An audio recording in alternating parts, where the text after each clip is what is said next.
Sorry, I have no gavel, so I'm going to have to use the old-fashioned way. From behind, I do this a lot. Okay, aloha, everybody. Good afternoon. Mahalo for joining today's GVO hearing on Tuesday, March 18th. 2025 at 3:05 p.m. was our start time. Convene in conference room 225. The meeting is being streamed live on YouTube.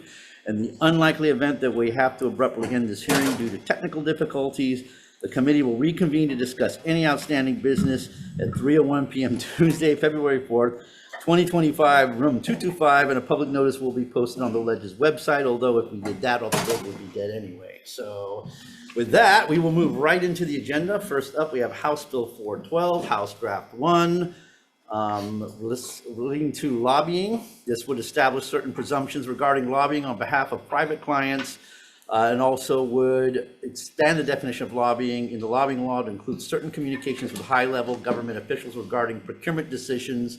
First up, Ethics Commission. Aloha, Chair, members of the committee. Thank you for the opportunity to testify. My name is Robert Harris, testifying on behalf of the Hawaii State Ethics Commission.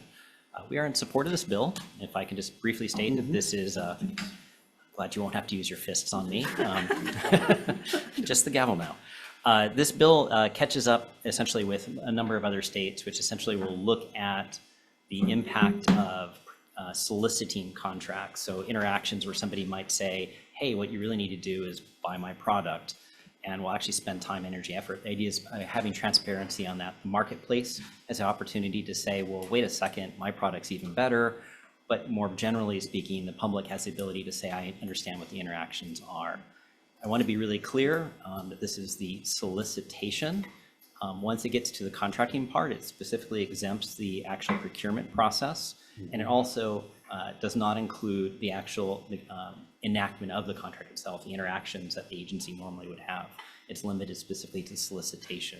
If I may, I have reviewed the testimony. We are in full support of the amendment proposed by the State Procurement Office, which is basically trying to ensure the AG's office, if there's any attempt to try to invalidate, would have an interaction to the agency, which is wonderful, and that is squarely the intent. And then the other discussion, which was submitted, I think really is sort of mistaking what this would reach to. Again, it does not interact with conversations between an agency and somebody who's already gotten a contract and those normal interactions. Part of the reason why this bill goes into effect 2 years from now is the intent to have the ability to educate and really make sure everybody understands this. Again, this is well done in other states. We can really follow a lot of the guidance and rules other states have done and try to make sure that the impact is relatively minimal. Okay, all right, thank you very much. Thank you.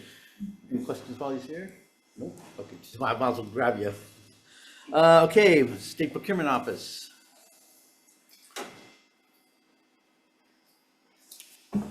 Good afternoon, Chair, Vice Chair, members of the committee, Bonnie Kahakui, Administrator, State Procurement Office. The State Procurement Office stands on written testimony in support of this bill with an additional language, which I believe Mr. Harris agrees with. But you're in support, not comments, correct? Yes. All right. Thank you. Make a note of that. Okay, thank you. Finally, Hawaii Primary Care Association. They have offered written in opposition, noting their concerns about various employers and such perhaps being swept up in this. That's all we have on 412 HD1. Is there anybody in the audience or Zoom world wishing to testify? Seeing none, members, are there any questions? Seeing none, we'll move on to the next bill on the agenda, House Bill 131, Office of Information Practices. I'm sorry to read a description, but this basically allows agencies to disclose government records to researchers for certain research purposes. Come on up. Good afternoon, Chair, Vice Chair, and committee members. The Office of Information Practices stands on our written testimony in support, and I'm here if you have questions. Okay, thank you very much. We have next up, University of Hawaii System, Mr. Calvert Young. They have written in opposition. We have Mr. Tokioka, Director of DBED. Written with comments, but more like opposition, expressing aggregation of data. Let's see, Ryan Yamani, Director, Department of Human Services. They too have comments, but more along the lines of. Excuse me, Chair, we have them on Zoom. Oh, you do have on Zoom. Well, jump on in. Go ahead and fire away. Aloha, my name is Aloha Chair, Vice Chair and members. My name is Amanda Stevens. I'm Public Information Officer, and we stand by our comments.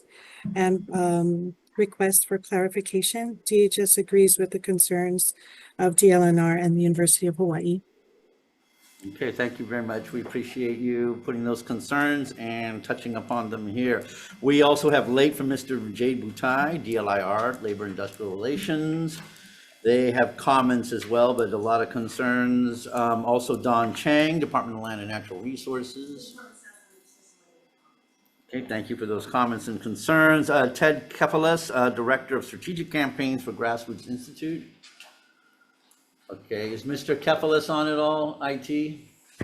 No, he's not online, Chair. Okay, I just want to note his support for the measure. We finally have Mr. Ben Krebs, or not finally, but Mr. Ben Krebs, Public First Law Center. Go Hi, ahead. good afternoon. Thank you. Good afternoon, Chair, Vice Chair, and members of the committee. Ben Krebs with the Public First Law Center. We strongly support this bill alongside with the Office of Information Practices.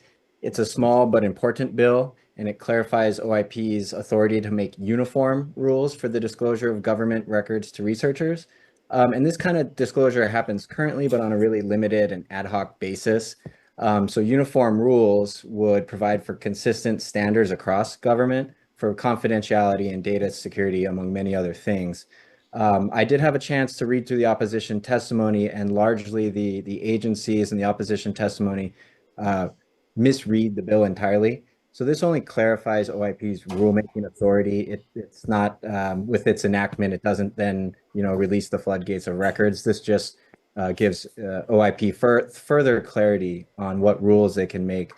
And really all of the substantive concerns that's raised in the testimony can be addressed through the rulemaking process. And so, for example, the rules can require researchers to sign confidentiality agreements, maintain insurance, and share their research, the findings of their research with the agencies. So it's a really good bill. We asked that the committee pass it as is. I had a chance to look at HECO's proposed amendment, and that would defeat the purpose of the bill because it would only afford researchers access to what's already publicly available. And that's kind of the opposite of what this bill tries to achieve. So thank you, Chair, for setting this bill for a hearing. It's an important bill, and I'm available for any questions. All right, thank you very much. Next up, we finally have Mr. Abram, Associate General Counsel for Hawaiian Electric. Oh, there he is. Go ahead. Afternoon, Chair, Vice Chair, members of the committee. My name is James Abraham, testifying on behalf of Hawaiian Electric, offering comments on House Bill 131, and we do have a proposed amendment for the committee's consideration. We just wanted to note that the public records that this could impact also include confidential information that's submitted by private parties to government agencies, where the agencies oversee, for instance, the Public Utilities Commission overseeing Hawaiian Electric and a lot of what we do. So we do have concerns if this bill would allow researchers access to our confidential information, for instance, our critical infrastructure information, which a bad actor could get a hold of and potentially threaten the grid if they were to get that through some kind of loophole that this bill would allow. So we did propose to remove certain language that looks to the exceptions to the Uniform Information Practices Act, which is section 92F-13. So we'd appreciate the committee's consideration of that proposed amendment. Thank you. I'm available for any questions. Thank you very much. Let's see, that's, I'm sorry, it's another bill. That's all we have on HB 131. Is there anybody in the audience or in the world of Zoom wishing to testify? Seeing none, members, questions? Yes, please. OIP.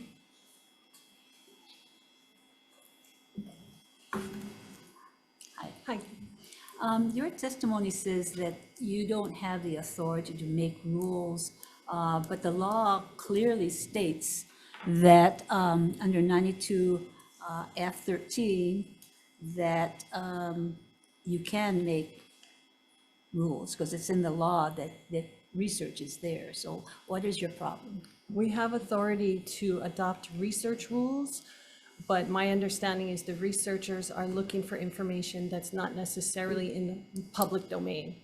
So what we don't have is authority to allow the agencies to share non-public information.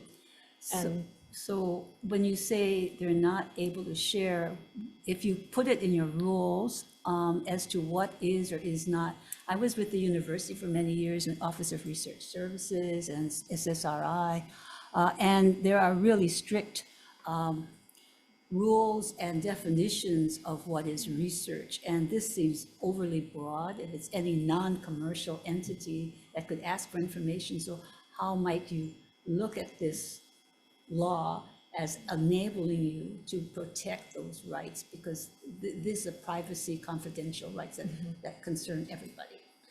The proposed new section of Chapter 92F has a may, so agencies may share records for research purposes. It's not a shall.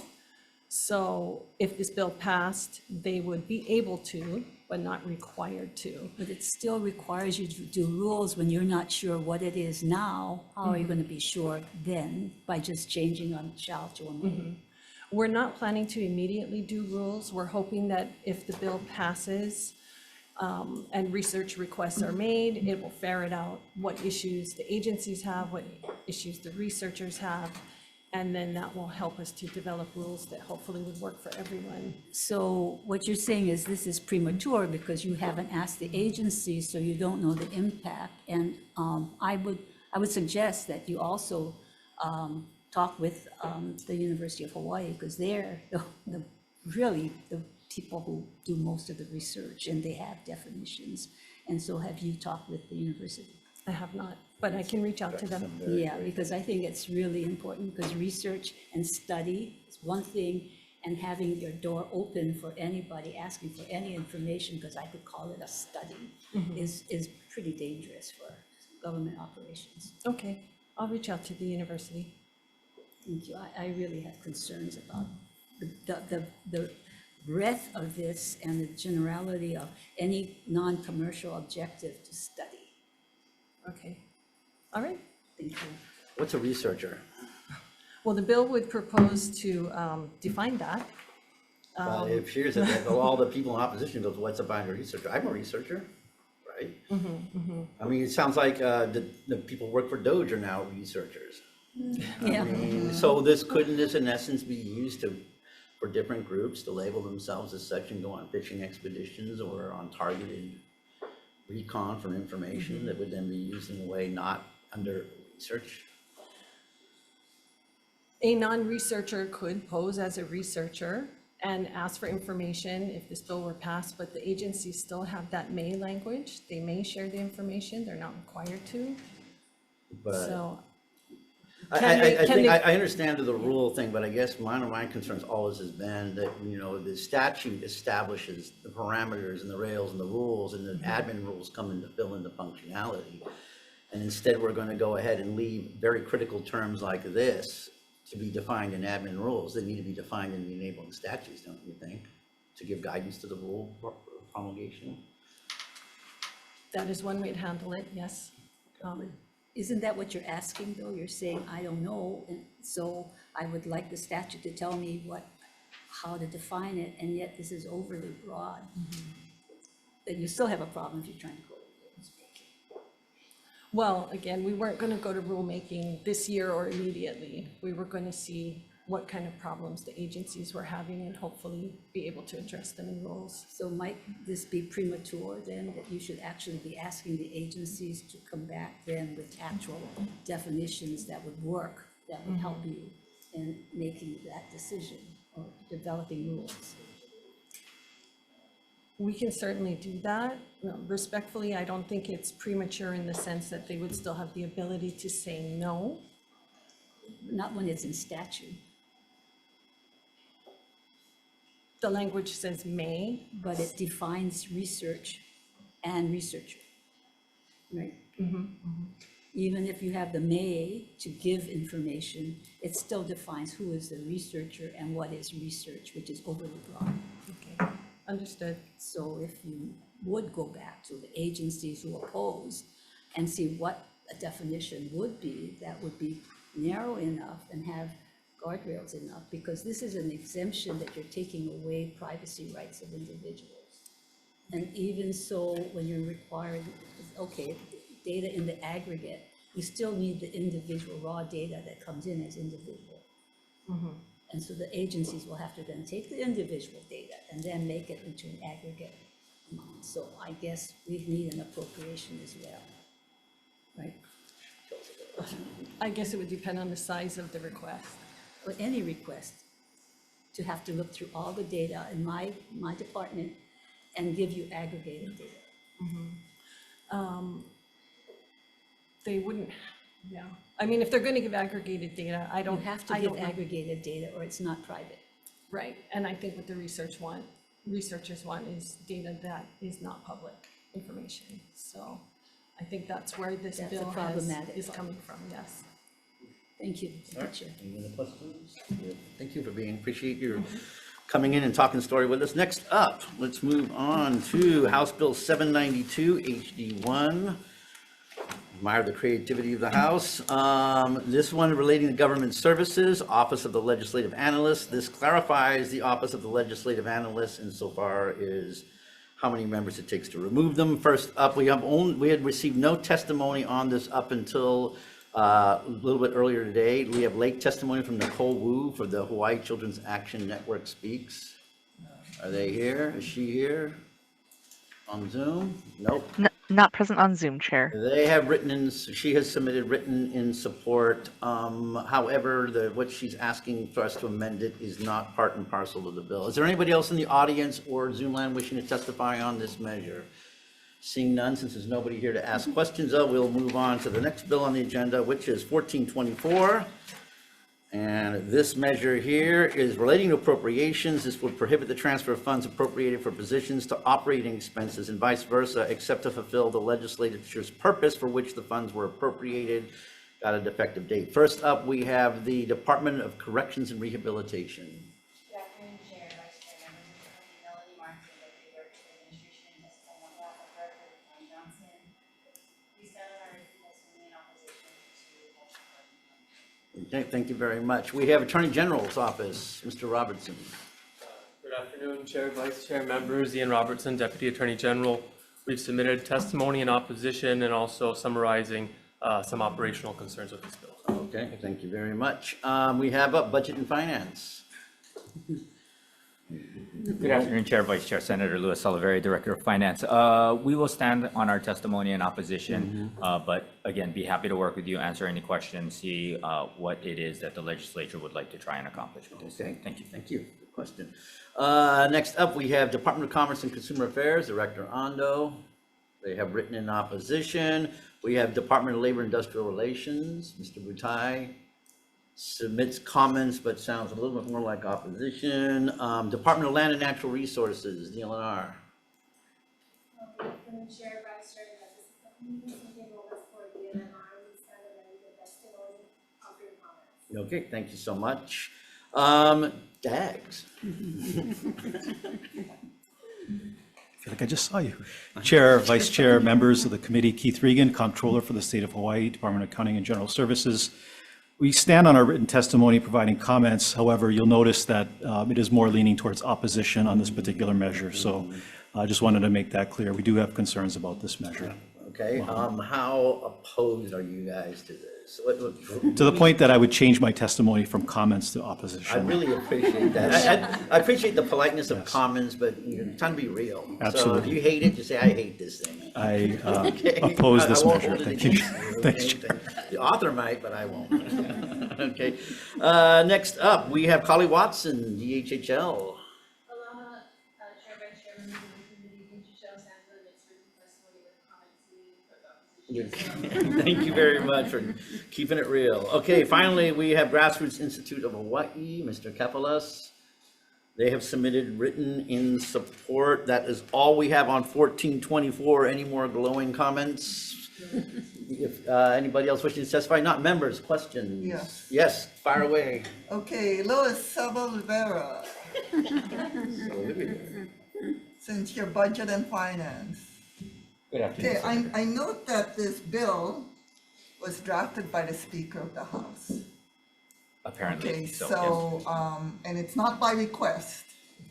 So it seems that, what I want to know is how often do you folks, the agencies, move what is budgeted to something else?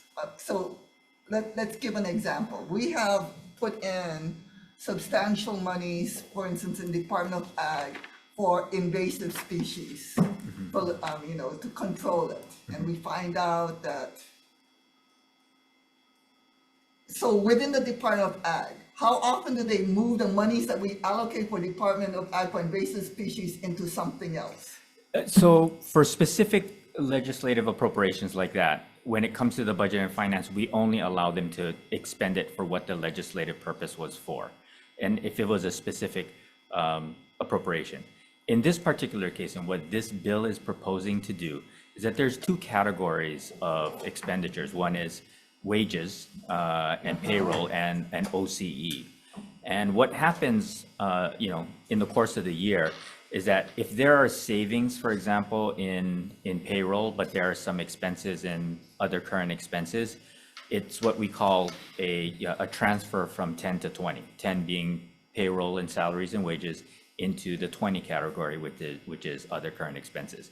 So what this bill attempts to do is to prohibit that movement, not necessarily like if the legislature appropriated something for a specific purpose, that they would go and use it to expend something else, because we wouldn't allow that from budget and finances perspective. Okay, so, I'm Health Human Services Chair. So I see that Human Services has huge allocation of budget. A lot of it is federally funded. And I could see, because of the federal funding possibility of shortfalls, that there would be monies being moved around in order to be able to expect but in the Department of Health side, we have the ADAD monies that we made sure of with positions. We know psychiatrists are expensive. We put in all of these positions, a lot of which remain vacant, okay? Yes. If we don't pass this bill, is the Department of Health then allowed to use those monies that we have set aside for like psychiatrists to go put into, vaccination?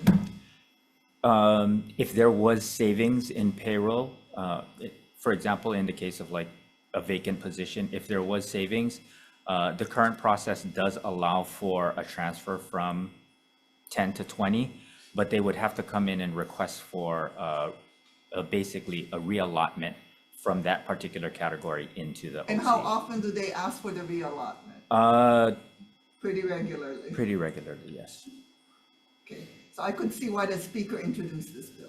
I think that to her point, and I understand there's transparency and accountability, especially in the budgeting process, is something that I think we all strive for.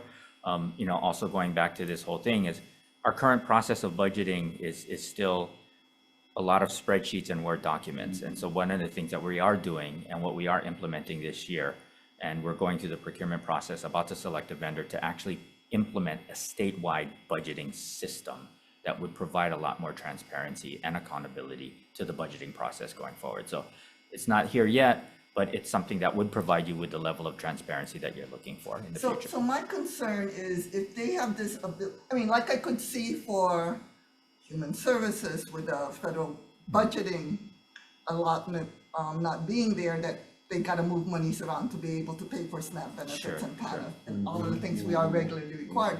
But what I'm also concerned about is if this legislature has allotted X amount of money in the budget, like for invasive species and biosecurity, that Department of Ag then decides to use it for weed and seed or something like that. And we have no controls of that because it's in the budget versus an actual bill. In that particular case, if there was a legislative appropriation for a specific purpose, it has to be spent for that specific purposes. And the only way that you could essentially reuse that is if there was savings, but savings from that expenditure, but the purpose of what that expenditure should have, or that appropriation was made for, has to be accomplished first. Okay, and the other thing, and I'm not in WHAM, but my concern also is how are we as chairs of our various committees trust the projected positions and amounts from the department heads when in back of their mind that they're actually intend to go use these monies for for operating expenses when we had allocated, because of what they told us in testimony, that they actually need like 3 or 4 FTEs and the like. How can we trust that allocation? It's a great question. I think as departments come in and they ask for, either new positions, one of the things information that we provide to you every year is the vacancy report. When you look at it, the governor did at the beginning of this legislative session, tried to look at getting rid of vacancies that were been vacant for longer than 4 years to basically kind of clean up the payroll roster. We are in many ways kind of a victim of the low technology situation that we have, and that would be able to provide you with that level of comfort that what you appropriate actually gets expended upon. So when you put in a new position, it's like, how long does it actually take us to fill that position, or does that position stay vacant and then the savings on that payroll ends up getting used for something else? I think you want to make sure that that doesn't happen. And again, we want to be able to provide you with that information. We just need the tools in order to do that. Senator. Okay, thank you very much. Okay, any questions? Quick one is that I guess, you heard the concerns of our colleagues and such, the bill, but also, given what's happening with the federal government and such, would this bill, for the legislative purposes, that's a pretty loosey-goosey, you could sue over that term, right? And so I guess having this bill, could this impede the ability of the departments and the administration to respond to federal cuts coming from the federal government, especially this September? It could, yes. Okay. If we were to try to keep it moving to ensure that is there a way would you guys be, I guess, more amenable to it being a reporting bill? In other words, before you do this, you would report to the legislature? We could institute that policy, and if you so choose to put it, codify it. What I would do is, whenever a department comes in, because they have to request from Budget and Finance to reallot their money from 10 to 20. But then when a department does come in and request for a reallotment from 10 to 20, I would ask them to provide the information that we would just end up but providing. codifying it, and then the chairs are notified, and they're in on what's going on, and they can weigh in. See what I'm saying? If the legislature so chooses, we could institute that. Okay. Well, thank you. Appreciate your comments. Just to Yeah, add, go for it. so Louis, are you saying then that this bill would sit better if it were that if instead of prohibiting it, that it will be reported, and you would report annually or quarterly, or can you do that so that we would get information? We could, I guess, Something quarterly, and I'll done. be, it really doesn't happen in the beginning of the fiscal year, because normally there's enough allotment and appropriation in the beginning of the year. A lot of the transfers between 10 to 20 kind of tend to happen towards the end of the year, when you have specific budgets that do start to run out, and then you also start seeing budgets that have savings going forward. So it really kind of happens towards the end of the year. So would there be language that you could provide to have that kind of reporting, which is not overly burdensome, but is for the purposes of giving information to? I mean, quarterly would work, because, we are on a quarterly allotment process, so quarterly would work. Okay, thank you. All right, perfect. Thank you, member. All right. Looks like we're making some progress here. Next up, House Bill 1153, relating to funding adjustments for state programs. We're like, this one here authorizes supplemental allotments and transfers for unrequired balances for capital improvement program projects, and establishes a protocol fund with a cap of $7,000 each for each state principal department, and it has an effective date of 3/2000. First up, we have Budget and Finance. Chair, the department will stand on its testimony and support. Okay, thank you, and you've offered amendments. Yes, and we've offered amendments. Thank you so much for those amendments. We also have Department of Corrections and Rehabilitation. Good afternoon, Chair, Vice Chair, and Martin. We stand on our written testimony and support. Okay, thank you for being here. We have Department of Transportation. Chair, Vice Chair, members of the committee, time needs and needs are third to the Senators and testimony and support. Okay, thank you so much. That's all we have on 1153 HD1. Anybody else in the audience wishing to testify? Zoom world, anybody out there wanting to testify? Seeing none, members' questions? Okay, just quick one of DOT. Have you looked at the Budget and Finance's proposed SD1 to the committee? Forgive me, I have not. I should have. This is Okay. says DOT, you know. But if the bill moves forward, we can, maybe you can look at the SD one and work with them on it, okay? Absolutely, I will. Thank No you. worries, okay, we know you're busy. All right, that's it for 11:53. Any questions? If not, we will move on to 1297, Department of Transportation. DOT Sandra has written testimony in support. All right, thank you so much. We have Budget and Finance, I'm sorry about that, DAGS. Steps in. Chair, Vice Chair, members, Keith Regan, Comptroller for the State of Hawaii Department of Accounting and General Services. We stand on our written testimony in support of this measure. Happy to answer any questions you may have. Mahalo. Okay, thank you so much. We have SPO. Good afternoon again, Chair, Vice Chair, members of the committee, Bonnie Kahakui for the State Procurement Office. We'll stand with our written testimony in support, and we provided a $1.5 million cap on the protest bond available for questions. Okay, thank you, saw that. Next we have John Bustard, King and Neil Pacific, strong opposition. Ryan Sakuda, General Contractors. Good afternoon, Chair, Vice Chair, members of the committee. Ryan Sakuda on behalf of the GCA. We're opposed to this measure, and to be clear, we're only opposed to the Section 2 of the measure. We take no position on Section 1. We realize that a healthy procurement code needs to have checks and balances and ethical safeguards in it for it to work. Several years ago, we recognized that there was an unhealthy state of the procurement code with regards to the appeal process of agency decisions.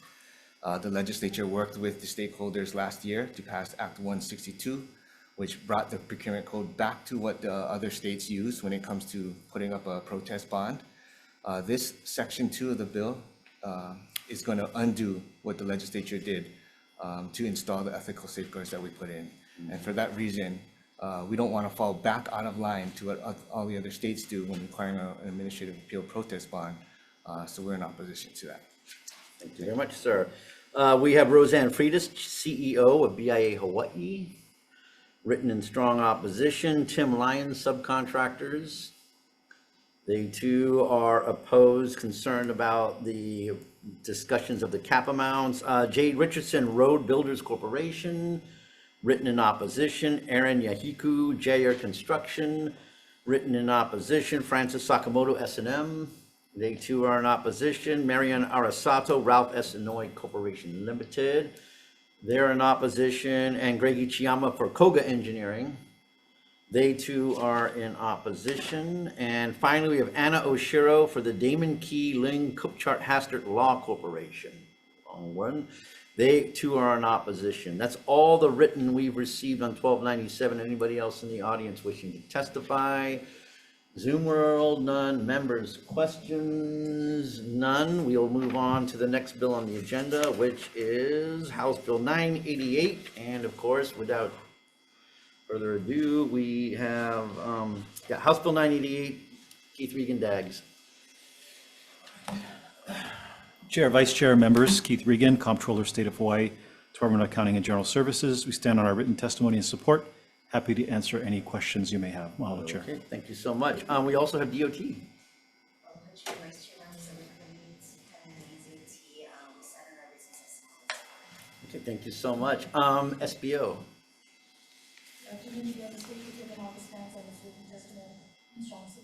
Okay, thank you so much. We have City and County of Honolulu. They have submitted written testimony with comments. They would like us to make amendments to the bill based upon the words awards and executed. Ryan Sakuda, GCA. He just left. Okay, they have offered comments too. That's all we have on 988. Anybody else in the audience wishing to testify? Zoom land, anybody out there? Members, if not, questions on 988? Okay, if not, we'll move on to House Bill 1187. First up, State Procurement Office. The State Procurement Office stands on its written testimony in support, but we also point out the potential challenges of the applicability of this bill. Very, very rarely I've ever seen a lake come with a tag saying made fresh flower, they say made in Hawaii or not made in Hawaii. So we may have to ask the legislature to convince the lake grower, the flower growers, the plant growers to You might as well come up and so everybody can hear it in the world. Sorry, I'll start again. We are in support of this bill. However, we do note that there may be some challenges for the applicability. If you will require the flower growers and the plant growers to certify that their products are made in Hawaii so that the agencies can comply with this bill. Okay. Thank you. Thank you very much. We also have Andrew Kawano, City and County of Honolulu. They are in opposition. That's all we received on the bill. Is there anybody else in the audience wishing to testify? Is there anybody in Zoom land out there wanting to testify? Seeing none, members, are there any questions? Yes. Okay. Yep, you can go You first. first, Senator Assembly Matura. Yeah, Bonnie.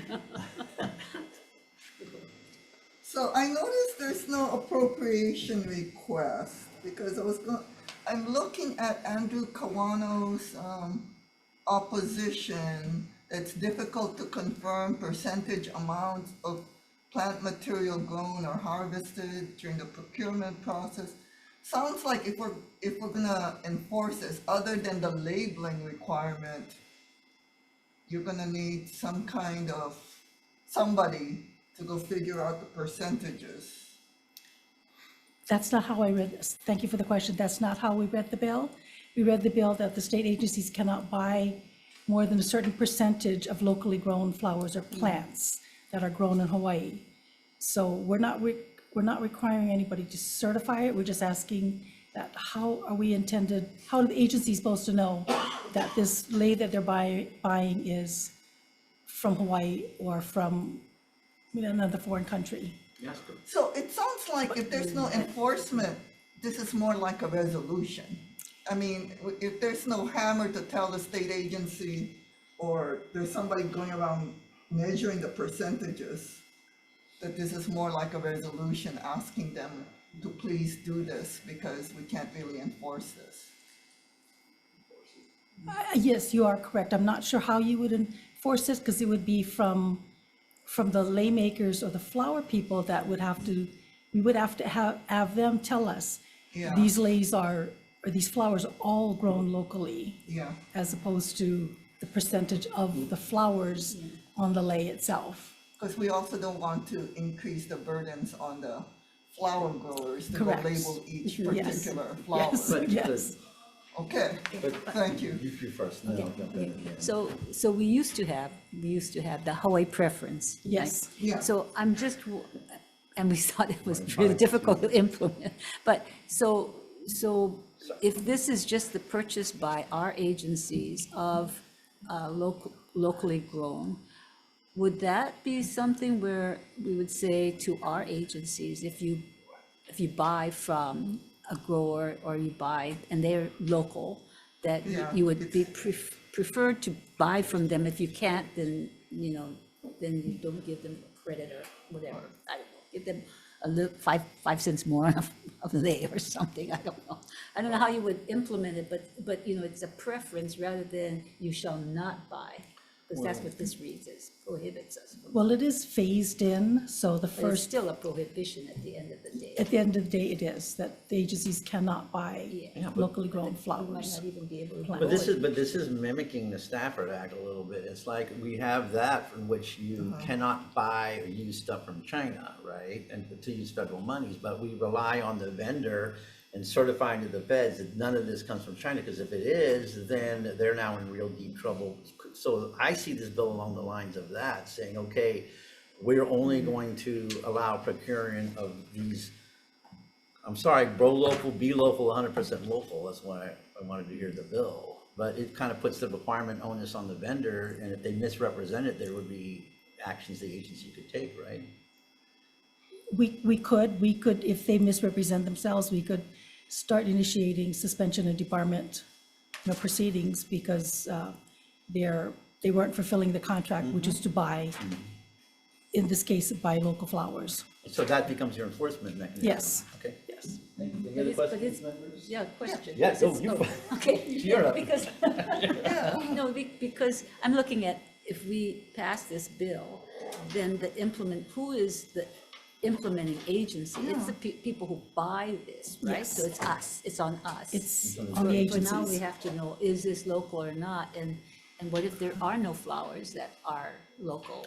We buy them all out, then what? I think there have to be an exemption to this because So there's obviously no if you good want cause exception in flowers, this bill. pardon me? There's no good cause exception in the bill either. So there should be an exception if Yes, there is. there should be. I have a question. Shouldn't there be a presumption that if you buy from a local vendor that it is presumed? And I'm thinking about Costco, because I noticed in the committee report, Watanabe Flowers, who is a vendor to Costco of their leis, was in opposition to this. So now I'm starting to think that maybe Watanabe Flowers is buying from off island. But we go to Costco, we see a Watanabe Flowers on there. We're gonna assume, I'm gonna assume that it's local. I mean, shouldn't there be a presumption that if you buy from a local vendor that it is, that you fulfill the, this bill? I don't read that bill as saying that. We read the bill as we have to buy, the flowers themselves have to be locally grown. Okay. And so even if you go to Costco, Watanabe Flowers, those flowers can come from Malaysia or from Mexico, from any place. And the agencies wouldn't know it unless, as we noted, unless it says grown in Hawaii. Yeah. But they're representing it. They're actively engaging in a contract with the state. Okay, we'll send you, we will sell you leis. Well, we have a requirement, it's gotta be Yes, X amount yes. percentage. Okay, we promise it's that, and if it's not, then to your Then point, we- that becomes the enforcement. Exactly, but just if an agency were just to go to Long's or Walmart or Costco. wherever it is, you see the flowers in there, there's no warning label No. on them. No. So that'll become problematic. That's very But that's difficult basic to consumer enforce. protection, though. I mean, it's like, I want to buy only, I'm required by law to buy only. Do you have only? Yes, but locals only. We do. Great, I'll buy it.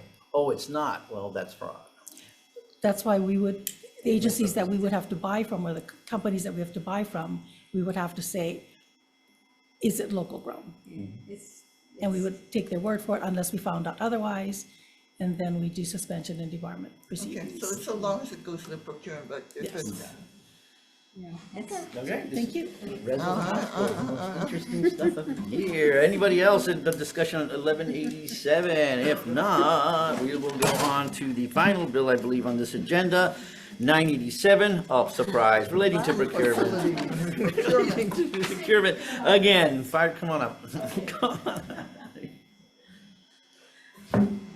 Finally, the State Procurement Office will stand in its written testimony in support. Any questions? Not at all. Not Okay. from I me. thought, Oh, yeah, you're here. I thought we did this already. I mean, what is the problem? I thought you already had and we're collecting money, so where's We the are money that you're collecting money. collecting? Thank you for the question, but yes, we are collecting the money, actually. But what happened in the last legislative session, that simple sentence or that portion was maybe inadvertently left out about the special fund, so we have to come back in this year to ask for that. But So you don't have a fund to collect? or to- right now, or deposit? our vendor is holding that fund, holding those monies in trust, because there's no place for us to put the money. But you still can spend the money, or? We can use it as a Under- credit against, but it would be, we would prefer that we control Yeah, what the it's money is. Having it in trust with an outside entity. Yeah, I thought there was, I That's thought it was why I part like of the this bill bill. that was We passed fix before. this. was a yes, it's special our money, fund. we want to spend it the way we want it. Thank you. Yes. Support the bill on this one. Yeah. All right, 987, I sort of forgot we also have DAGs. Oh. And then there was DAGs. And then there was Chair, Vice Chair, members, Keith Regan, Comptroller, State of Hawaii Department of Accounting and General Services. We stand on our written testimony in support of this measure and happy to answer any questions you may have. Mahalo. Thank you very much. But really like your Aloha shirt too today. Okay. Oh. Any other questions of DAGs or SPO? If not, we are going to go ahead and we are going to take actually, we're going to go right into decision making. Do we have the vote sheets? Let's go. Okay, so first up today, we had House Bill 412 relating to lobbying.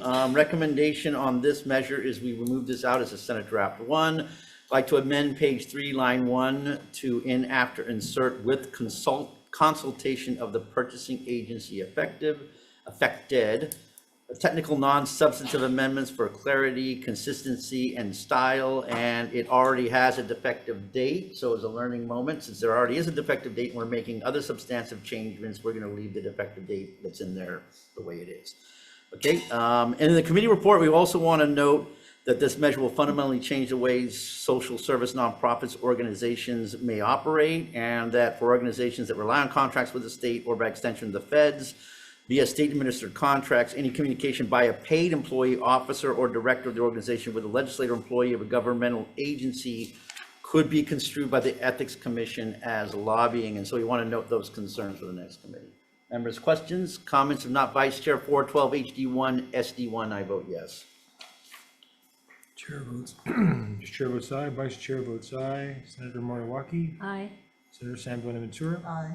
Senator Fidel is excused, measure passes. Okay, thank you very much. House Bill 131 relating to research. Given the discussion and the concerns of the committee members, I don't feel we have the support necessary to move this measure. However, this measure is parked. It's still alive for next year. I'd like to work with the Office of Information Practices and others on defining specifically what researchers are, research, and all these other terms that have caused a lot of consternation. And I'm going to work on this bill and bring it back next year so we can get down to these terms and hopefully pass something that will effectuate transparency, but yet protect the privacy issues that were raised by my colleagues in their concerns. Okay. Next up, House Bill 792 relating to government services. This one is the Office of the Legislative Analyst. What we're going to do with this measure here, since it seems to clarify the legislative analyst, of which we've never filled this position. So we're going to re-effect the effective date to 2491 so we can create a Senate Draft 1.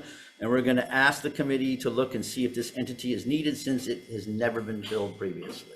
Members, questions, comments? If not, Vice Chair 792 HD1, SD1, I vote yes.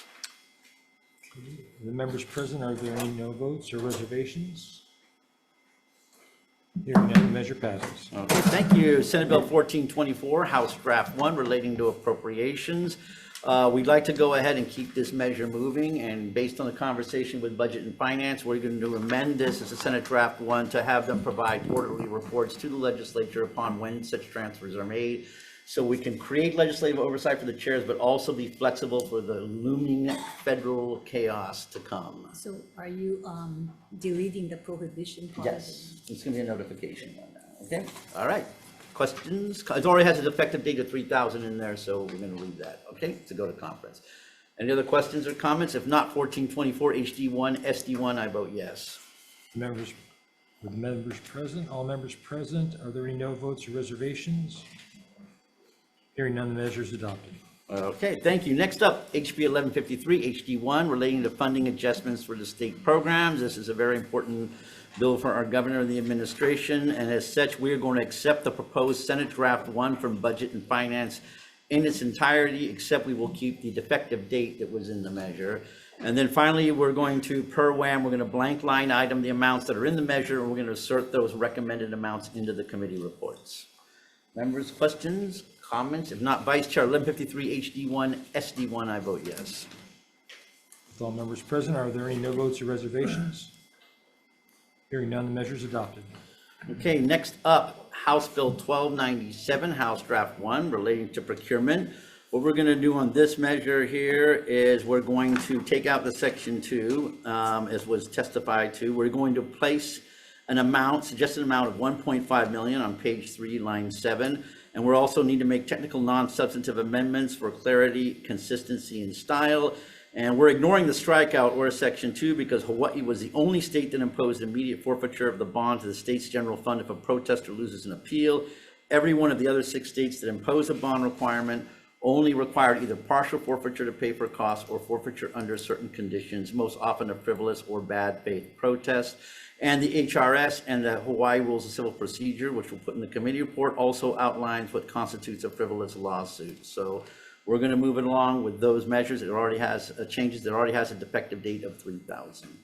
Members, questions, comments? If not, 1297 HD1, SD1, I vote yes. With all members present, any no votes or reservations? Reservation. Pardon?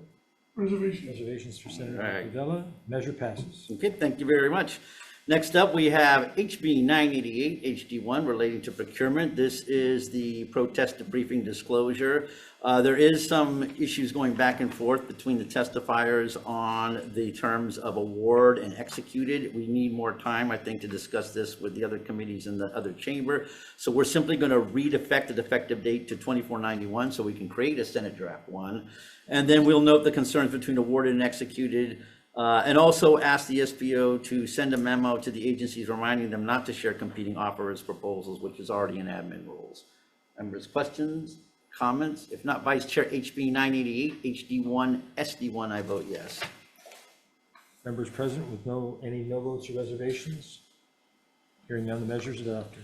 Okay, House Bill 1187, House Draft 1. I'm a big fan of this bill. I do believe that the enforcement that was question can come about by the fact that the vendors need to represent that there's truly the products, materials, which is required under law.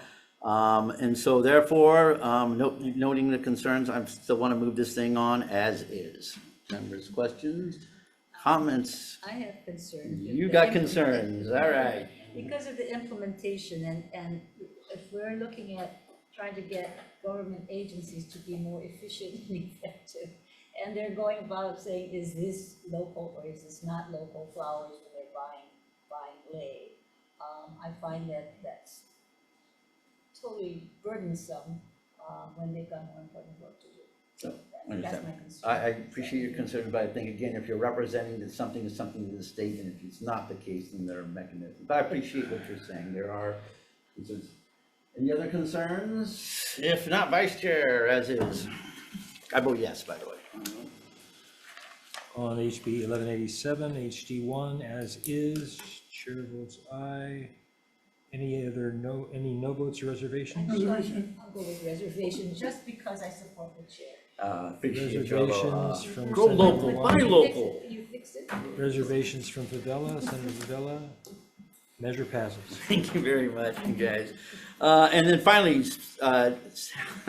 House Bill 987 HD1, this is the Automation Special Fund. What we're going to do is we're going to make a conforming amendment to HRS 103D-204A, which refers to 103D-203A8, and that came from our drafting agencies who caught that. And then we need to make some other technical non-substantive amendments for clarity, consistency, and style. It already has a defective date, so we're just going to leave that in there, which will ensure it goes to conference. Members, questions, comments? If not, Vice Chair, HB 987, HD1, SD1, I vote yes. Are there any no votes or reservations? Reservations for Senator Favela.